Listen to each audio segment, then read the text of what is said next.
ही मैद्याची बर्फी कधी तुम्ही खाल्ली आहे का? खूपच भन्नाट आणि खूपच चविष्ट अशी लागते. तर पेढ्यालाही लाजवेल इतकी सुपर टेस्टी होते ही बर्फी.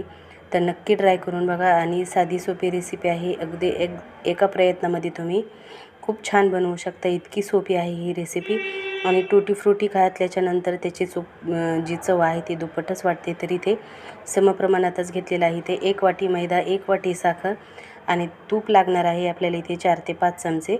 तर तुपामध्ये आपल्याला मैदा जो आहे तो अगदी मीडियम गॅसवरती भाजून घ्यायचा आहे. खूप जास्त आपल्याला हाय गॅस ठेवायचा नाही. अगदी लो गॅसवरती आपल्याला हे पीठ जे आहे ते भाजून घ्यायचं आहे. आणि पीठ जे आहे ते मी थोडंसं प्रेस करून घेतलेलं होतं वाटीमध्ये. अगदी हलकंसं घ्यायचं नाही, थोडंसं दाबून वाटी मी भरलेली होती. आणि आता हे छान आपल्याला 10 मिनिटासाठी भाजून घ्यायचं आहे. पीठ करपलं नाही पाहिजे आणि जाड बुडायची कढई घ्यायची आहे. तर जेवढं तूप होतं 5 ते 6 चमचे मी तेवढं याच्यामध्ये टाकून घेतलेलं आहे आणि छान बदामी रंगावरती छान परतून घेतलेला आहे. छान सोनेरी रंग याचा आलेला आहे. खूप जास्त आपल्याला इथे पांढरंसुद्धा पीठ ठेवायचं नाही, जेणेकरून जी बर्फी आपल्याला खाताना असं पीठ लागेल. व्यवस्थित छान पीठ भाजलं तर आपली बर्फी जी आहे ती खायला देखील टेस्टी लागेल आणि छान दिसावी म्हणून जर आपण पांढरं तसंच पीठ ठेवलं तर खायला अजिबात चांगलं लागणार नाही. तर पीठ छान सोनेरी रंगावरती भाजून झाल्याच्यानंतर आपल्याला इथे साखरेचा पाक करायचा आहे. साखर बुडेल इतपतच आपल्याला याच्यामध्ये पाणी टाकायचं आहे. 1 वाटी साखर आहे, त्याच्यासाठी मी इथे अर्धी वाटी पाणी टाकलेलं आहे. वेलची याच्यामध्येच टाकून द्यायची पाकामध्ये आणि छान इथे आपल्याला 1 तारी पाक असा तयार करून घ्यायचा आहे. पाक तयार झाला की लगेच आपण जे मैदा भाजून घेतलेला होता तुपामध्ये तो याच्यामध्ये घालून घ्यायचा आहे.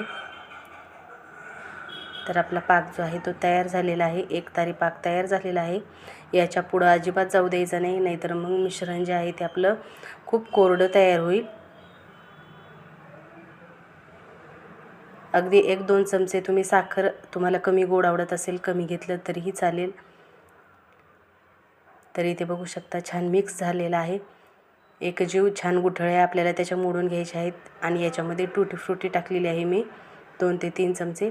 आता छान मिक्स करायचं आहे आणि एका डब्यामध्ये किंवा एका ताटावरती आपल्याला हे मिश्रण जे आहे लगेच टाकून घ्यायचं आहे. पाक तयार झाला की गॅस बंद करून छान मिश्रण एकजीव करून ताटावरती मी हे मिश्रण पसरवून घेतलेलं आहे आणि अर्धा 1 तास आपल्याला हे मिश्रण जे आहे ते तसंच ठेवून द्यायचं आहे सेट होण्यासाठी.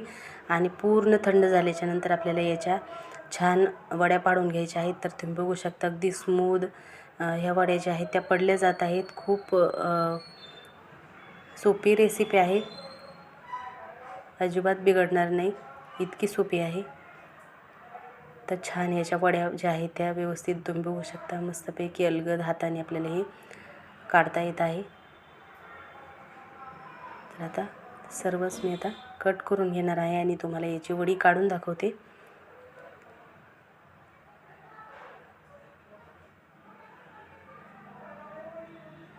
तर लहान मुलांना मधल्या वेळेत खाण्यासाठी किंवा डब्यामध्ये टिफिनमध्ये त्यांना देण्यासाठी काहीतरी छान असं गोड काहीतरी मुलांना हवं असतं तर तुम्ही हे त्यांना देऊ शकता.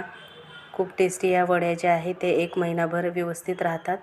तर कशी वाटली रेसिपी कमेंट करून सांगायला विसरू नका. व पुन्हा भेटूया असेच एका छानशा स्वीट आणि सोप्या रेसिपीबरोबर. आणि चॅनलला नक्की सबस्क्राईब करा. रेसिपी आवडली असेल तर लाईक करा आणि पुन्हा भेटूया असेच एका छानशा रेसिपीबरोबर. तोपर्यंत बाय.